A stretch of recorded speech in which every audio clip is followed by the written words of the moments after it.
평안하셨습니까? 저와는 수요일마다 사무엘상을 함께 나누고 있습니다. 이스라엘 역사를 지금까지 이렇게 보면은요, 하나님께서 애굽의 종살이 하고 있는 그 이스라엘의 고통의 울부짖음을 들으시고 모세를 통해 출애굽시켜 주셨습니다. 그리고 여호수아를 통해서 가나안의 정복 전쟁을 치르게 하시죠. 그런데 하나님께서는 그들에게 명령한 것이 가나안에 들어가면 멸절시키라고 말씀하셨습니다. 그런데 이스라엘 백성들은 자신들의 편의에 의해서 멸절시키지 않습니다. 그리고 그들과 함께 종으로 삼아서 더불어 살아가지요. 그러면서 사사시대가 시작이 됩니다. 우리가 알고 있는 사사기입니다. 이 사사기는 뭐로 시작해서 뭐로 끝나냐면요, 그때에 이스라엘 왕이 없었으므로 사람이 각기 소견에 좋을 대로 행하였더라 라고 시작을 하고 그렇게 끝맺음을 하게 됩니다. 한마디로 말해서 사사시대는 암흑과도 같은 시대였다라는 것이죠. 왕이 없었기 때문에 그렇게 했다. 그 왕은요, 우리가 생각하는 그 인간의 왕이 아니라 하나님이 왕이신데 하나님이 없는 것처럼 잊고 살았기 때문에 그 어둠의 세계였죠. 그런데 이 사사시대, 암흑과도 같은 이 시대에 한 줄기 빛이 내려지는데 그 빛이 바로 기도의 아들 사무엘이 태어난 것입니다. 하나님을 잊어버리고 살았던 그들, 자신의 소견대로 좋을 대로 그렇게 살았던 그들에게 하나님께서 하나님께 기도함으로 하나님이 동행해 주심으로 전쟁에 승리도 하고 이렇게 그 사무엘로 인해서 변해가고 있죠. 그런데 그 악한 거는 완전히 변하질 않아요. 그래서 그들은 어떻게 하냐? 전쟁의 승리를 위해서 하나님의 언약궤까지도 전쟁터에 무슨 진이의 요술항아리를 가져오듯이 가져오지요. 근데 오히려 그것으로 인해서 전쟁에 패하게 됩니다. 이 모든 모습을 본 사무엘이요, 미스바에 그들을 다시 모으고 하나님을 향해서 다시 한번 믿음의 부흥을 부르짖습니다. 믿음의 부흥이다라는 건요, 일으켜 세우는 거예요. 없는 게 있는 게 아닙니다. 없는 것을 있게 하는 게 부흥이 아니라 다시 일으켜 세우는 것이 바로 부흥입니다. 이 부흥이 바로 사무엘 한 사람으로부터 시작됐다라는 것입니다. 여러 사람으로부터 시작된 게 아닙니다. 기도하는 그 한 사람, 그 한 사람으로부터 부흥은 시작됩니다. 그 한 사람이 우리 되기를 소망합니다. 이렇게 쇠퇴하였던 것 다시 일으켜 세운 이 부흥의 역사를 써 내려간 것, 그것이 바로 사무엘의 일이었습니다. 그런데요, 오늘 본문에 보면 1절에 뭐로 시작하냐면요, 사무엘이 늙음에로 시작을 합니다. 오늘 말씀 1절, 2절 천천히 합독하시겠습니다. 사무엘이 늙음에 그의 아들들을 이스라엘 사사로 삼으니 장자의 이름은 요엘이요 차자의 이름은 아비야라. 그들이 브엘세바에서 사사가 되니라. 아멘. 앞절에 늙음에로 시작하잖아요. 근데 성경에 보면 누가 늙었다로 시작을 하면 그 뒤에 꼭 부정적인 게 같이 따라 나옵니다. 지금 사무엘이 나이 들어서 늙은 거예요. 힘도 빠지고 후계자를 세워야 되겠죠. 그런데 큰아들과 둘째 아들을 사사로 세웁니다. 근데 큰아들 이름은 요엘이에요. 요엘의 뜻은 여호와는 하나님이시다라는 뜻이에요. 둘째 아들 아비야의 뜻은 하나님은 나의 아버지다라는 뜻이에요. 매우 신앙적인 이름이죠. 그러나 자녀의 이름이 자녀의 신앙을 뜻하는 건 아닙니다. 자녀의 이름은 바로 부모의 바램, 부모의 신앙을 이야기하는 거죠. 매우 신앙적인 이름을 가졌어요. 그리고 이들이 지금 본다면 브엘세바에서 사사가 됩니다. 근데 어떻게 사사가 됐는지 상황을 본다면 사무엘이 이미 나이 들었다라고 이야기하고 있어요. 나이 들었다라고 생각하면 우리는 보통 한 70대도 요즘은 청춘이라 한 90대, 100세 이렇게 생각하실 텐데요. 신학자들은 70세로 추측을 하는데 탈무드의 기록을 보면 한 52세 정도 됐다라는 거예요. 그런데 후계자를 세울 정도가 됐다라는 건 뭐냐면 사무엘이 굉장히 바쁘게 지금 하나님의 말씀을 전하고 있다라는 걸 알 수 있어요. 그런데 우리가 사사다라는 거는요. 자, 선출해서 내가 하고 싶어. 아니면 내가 사사니까 내 자식도 사사. 이렇게 세울 수가 있는 게 아닙니다. 사사는 오로지 하나님만이 세울 수 있는 게 사사입니다. 그런데 하나님이 세웠다라는 말이 없어요. 말씀에 보면 그들을 브엘세바에서 사사가 되었다라고만 되어 있거든요.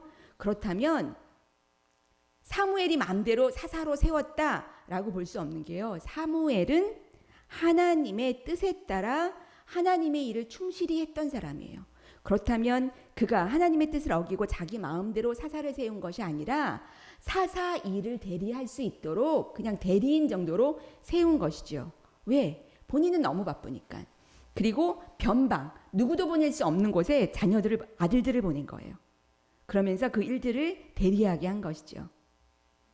그렇다면 그 하나님을 열심히 따랐던 아버지 사무엘을 따라서 자녀인 이 아들들도 잘 아버지의 행위를 따라 했을까? 그렇지 않다라는 거예요. 뭐라고 이게 되어 있냐면 아버지 사무엘의 행위를 따지 않고 눈이 어두워졌다라고 하는데 이 사사의 본분이 뭐냐면 사사는 판관입니다. 판관은 재판관이죠. 공정하게 재판을 해야 돼요. 공정할 수 있는 건 오로지 하나님 한 분이세요. 그러니까 판관들은 하나님께 기도하면서 하나님의 뜻을 받아야 되는데 전혀 아들들이 그렇게 하지 않은 거예요.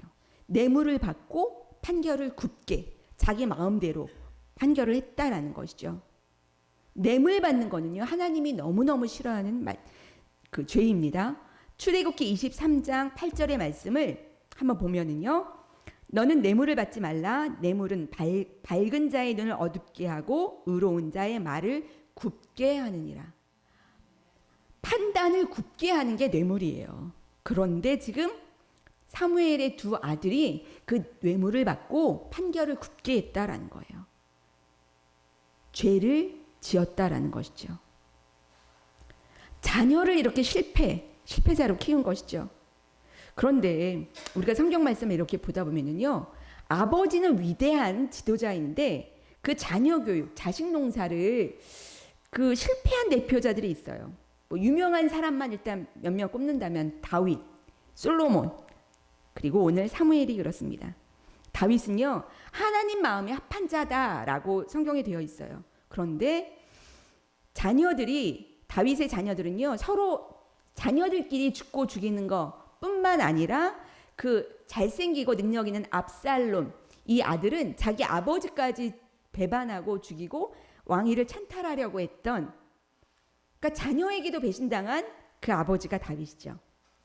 솔로몬은 어떠냐? 솔로몬은 하나님의 축복을 받아 사회경제 문화를 굉장히 축복을 누렸던, 빛을 발했던 탁월한 지도자입니다. 그런데 그의 아들 르호보암은 지혜롭지 못해서 이스라엘이라는 통일국가를 분열국가로 만든 사람이 바로 솔로몬의 아들 르호보암이죠. 그런데 이 두 왕에 앞서서 사무엘이 지금 그렇다라는 거예요. 사무엘이 어떤 사람이냐? 최후의 사사고 제사장이고 선지자였어요. 그리고 하나님의 대리인으로서 그의 권위는 굉장했습니다. 그런데 이 아들들이 지금 뇌물을 받아서 눈을 굽게 했다라는 거예요. 모든 판결을 굽게 했다라는 것입니다. 사무엘은 어떤 사람이냐? 사무엘이 나중에요. 사무엘상 12장에 자기 고백을 하는데요. 뭐라고 고백을 하냐 하면 나는 내 눈을 흐리는 그 뇌물을 누구의 손에서도 받은 적이 없다라고 자기 항변을 합니다. 그 정도로 깨끗한 사람이에요. 그런데 자녀는 이것을 따르지 못한 거죠. 자녀를 보면 부모가 보인다고 하죠. 그런데 부모는 너무 훌륭한 지도자예요. 자녀들이 부모를 본받아 자라지 못한 것이죠. 그러니까 우리가 처한 환경이 좋다고 해서 모든 부모가 완벽하다고 해서 자녀도 그렇지 못하다는 거예요. 자녀를 보면 부모를 알 수 있다라고 말하지만 사실 그렇지 않은 경우도 너무 많다라는 것입니다. 왜 그럴까요? 하나님 앞에 서 있는 거는요, 내가 서 있는 거예요. 내가 끌고 와 자녀를 세울 수 없다는 거죠. 하나님과 나의 관계는 1대1의 관계예요. 그렇기 때문에 하나님이 원하는 모습으로 자라지 못한 자녀도 있다라는 것이죠. 그렇기 때문에 우리는 어때야 되냐? 우리 부모는 야, 하나님과 1대1 관계니까 포기하냐? 그럴 수 없죠. 끝까지 자녀를 위하여 돕고 기도하는 우리 모든 부모 되기를, 포기하지 않는 부모 되기를 소망합니다. 결국 이 자녀들이요, 도화선이 돼요. 이 도화선이 되어서 장로들이 이렇게 보고 있다가 바로 자녀들이 제대로 못하니까 라마에 있는 사무엘에게 달려갑니다. 그리고 그에게 이렇게 요구합니다. 5절 말씀입니다. 천천히 함께 합독하시겠습니다. 그에게 이르되 보소서, 당신은 늙고 당신의 아들들은 당신의 행위를 따르지 아니하니 모든 나라와 같이 우리에게 왕을 세워 우리를 다스리게 하소서 한지라. 아멘. 뭐라고 얘기하냐면요, 그에게 이르되 보소서라고 얘기하거든요. 이 보소서, 이건 굉장한 압박의 언어예요. 보소서 다음엔 압박하는 말이 나오는데 어떤 말이 나오냐면요, 당신은 늙고 당신의 아들들은 당신의 행위를 따르지 않습니다. 올바르지 않습니다. 라고 얘기하면서, 그러니 우리도 모든 나라와 같이 우리에게 왕을 세워 우리를 다스리게 해주세요 라고 얘기하는데요. 여기 사실 우리나라 개역개정에 빠진 단어가 있어요. 바로 아타라는 단어인데요. 이건 이제예요. 당신의 행위를 따르지 않으니까 이제 우리도 다른 나라처럼 왕을 주세요 라는 거예요. 자, 보소서, 당신의 아들은 이런 나쁜 짓을 해요. 그러니까 이제 우리도 왕을 주세요 하고 요구하는 거죠. 지금 심적으로요, 계속해서 사무엘을 압박하는 단어들이에요. 우리는 그냥 슬쩍 넘어갈 수 있지만 굉장히 사무엘을 한쪽으로 몰고 있는 거죠. 우리에게 왕이 필요한데 그 필요한 이유가 뭐냐 하면, 너 늙었어. 그리고 너희 아들들 악행을 계속 저질러. 그러니까 우리는 더 이상 못 믿겠어. 핑계 구실을 찾다가 찾은 거예요. 이들은 하나님이 세운 사사가 다스리는 나라 원하지 않아. 우리도 하나님이 다스리는 그런 나라 말고 주변국들처럼 눈에 보이는 지도자를 줘라는 것이죠. 이거는 욕망이에요. 다른 나라 왕을 본 그 화려함을 보면서 우리도 갖고 싶어하는 그 욕망, 그 욕망에서 비롯된 잘못된 하나님에 대한 요구입니다. 이 말을 들은 사무엘이 어떻게 하냐면요, 6절 천천히 합독하시겠습니다. 우리에게 왕을 주어 우리를 다스리게 하라 했을 때에 사무엘이 그것을 기뻐하지 아니하여 여호와께 기도함. 아멘. 너무 부드럽죠? 이 얘기를 들었는데 사무엘이 기뻐하지 않아요. 그리고 여호와께 기도해요. 굉장히 부드러운 우리나라 성경입니다. 그런데 원어를 보면은요, 이 기뻐하지 아니하며라는 원어 성경의 뜻은 무슨 뜻이냐? 떨고 분노하는 거예요. 우리가 너무 기가 막힌 일을 당했어. 너무 억울해. 그럼 어때요? 말이 안 나오면서 부들부들 떨지요. 지금 사무엘의 상황이 그런 거예요. 부들부들 떨어요. 그런데 이 기뻐하지 아니하며 이 와이에라으라는 이 단어는요, 또 다른 뜻이 있는데 슬프다, 불쾌하다라는 뜻이 있어요. 그러니까 너무 슬프고 불쾌하면서 막 화가 나니까 부들부들 떠는 거예요. 우리 보통 부들부들 떨면 그 다음에 어떻게 해요? 감정이 폭발해 나갑니다. 지금 사무엘이 사람들로부터 자기가 그렇게 기도했던 그 함께했던 이스라엘 백성들로부터 거부당한 거예요. 거부당했다라는 것만큼 참혹한 것이 없습니다.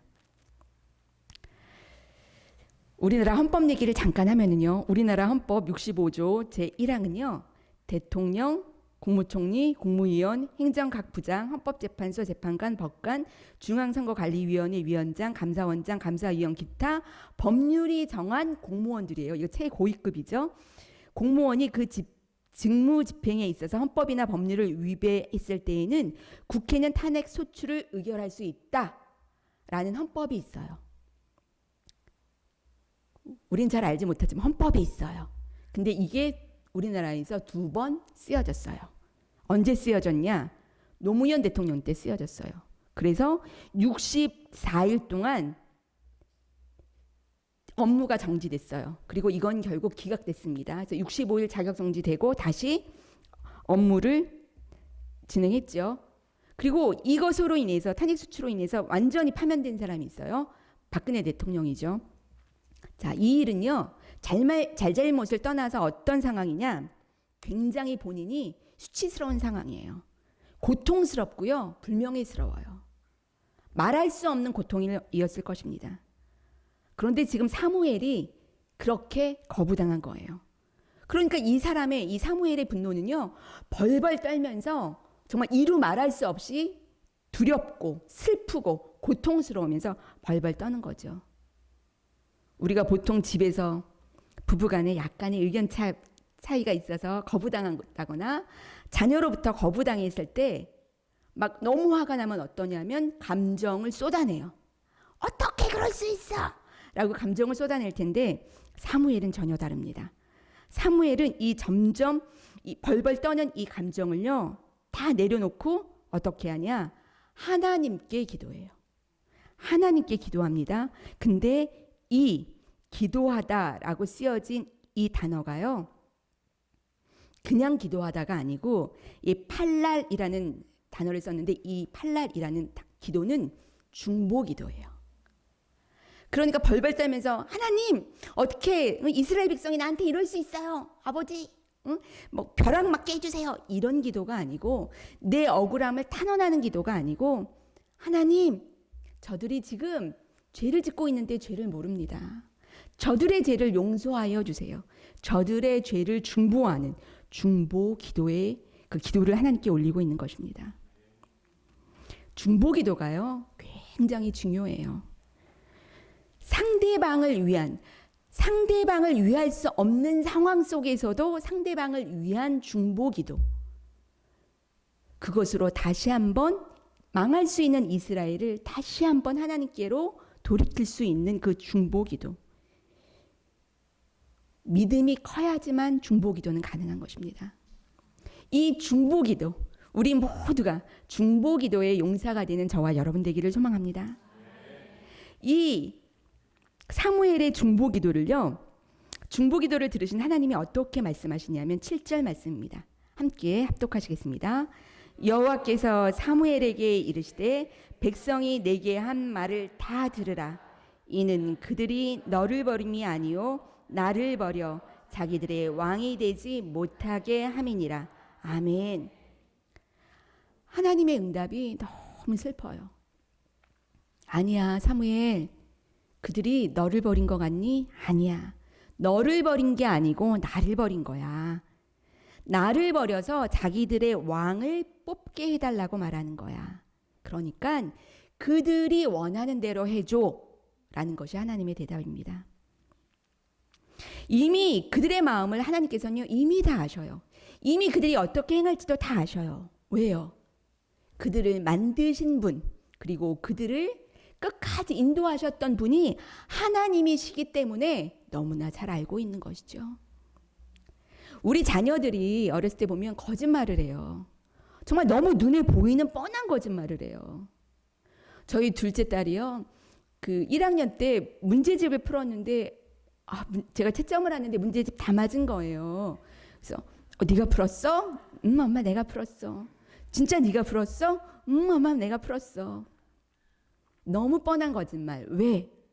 문제집의 9번, 10번은 제일 난이도 어려운 문제라 틀릴 수밖에 없는 거예요. 그건 틀려야 선생님이 가르쳐주는 문제인데 얘가 맞은 거지요. 있을 수 없는 일. 너무 보여요. 똑같습니다. 이들의 마음을 하나님께서 너무나 잘 알고 계신 거죠. 이들이 어떨 것이다 라는 걸 하나님은 너무 잘 알고 계신 거예요. 인간의 눈의 시야가 몇 각인 것 같습니까? 160도라고 해요. 180도면 옆에 다 보이겠지만 180도는 아니고 160도라고 해요. 그렇기 때문에 우리는 어떻게 해요? 두리번거리죠. 두리번거립니다.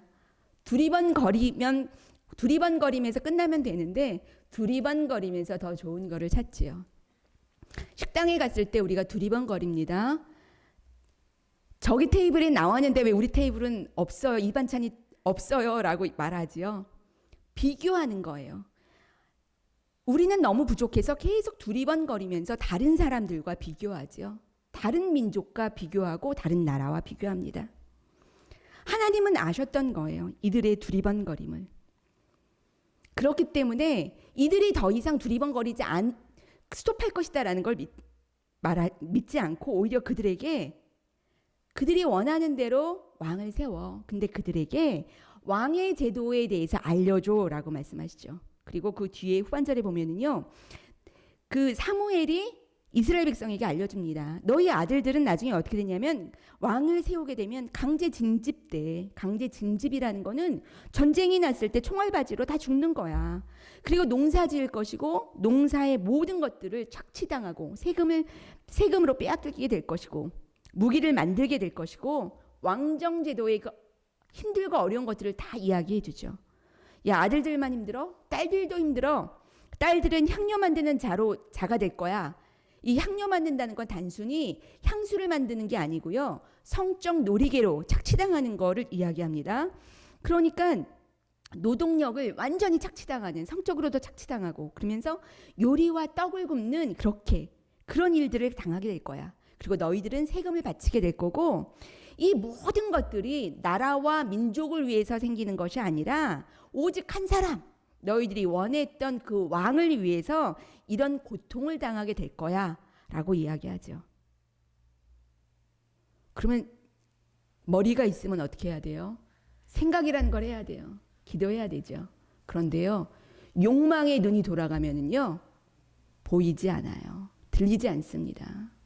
제가 한때 욕망의 눈이 돌아갔었거든요. 김치냉장고가 처음 나왔을 때 저희 집만 없어요. 마트에 가서 그 김치냉장고를 계속 쳐다봤어요. 일주일 동안 쳐다보니까 남편이 사주더라고요. 그러면서 남편이 했던 말이 있어요. 여보, 김치냉장고가 있다고 김치가 맛있는 건 아니야. 네, 맞습니다. 저는 김치냉장고만 있으면 김치가 맛있을 줄 알았어요. 욕망의 눈이 돌아가면요, 들리지 않아요. 이 얘기가 들리지 않아요. 이들의 반응은 어땠냐? 말씀 19절, 20절 천천히 한 목소리로 합독하시겠습니다. 백성이 사무엘의 말 듣기를 거절하여 이르되 아니로소이다.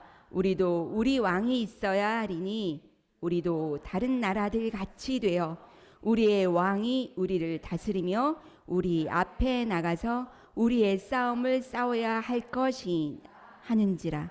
아멘. 사무엘의 말을 듣지 않아요. 근데 사무엘의 말이 누구의 말이에요?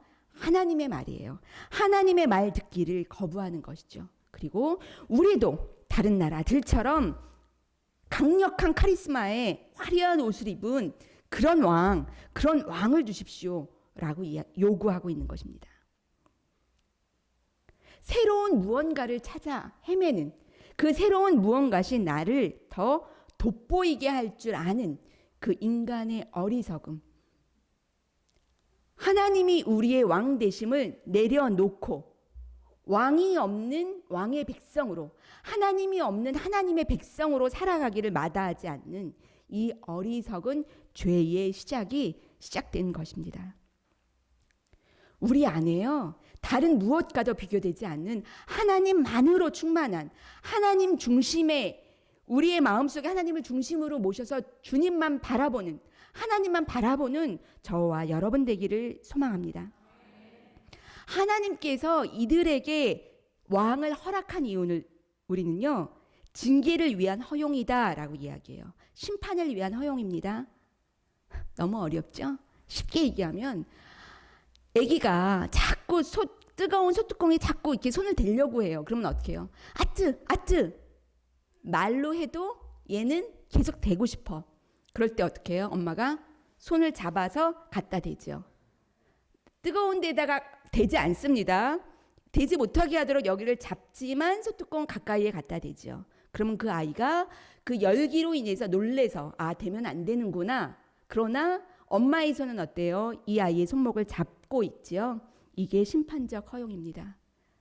알기 위해서 내가 너의 왕이야, 내가 너의 하나님이야, 내가 너의 부모야 라는 걸 알려주기 위해서 이들에게 왕을 허용하신 것이죠. 이 인간의 욕망으로 인해서요, 인간이 세운 사울 왕이 결국 실패하게 되죠. 그리고 하나님이 세운 다윗이 하나님의 역사하심으로 세워지게 됩니다. 그리고 그 또한 인간인지라 완벽하신 온 인류를 위한 만왕의 왕 예수 그리스도를 보내주심으로 하나님의 사랑을 아낌없이 우리에게 펼쳐 보여주신 것입니다.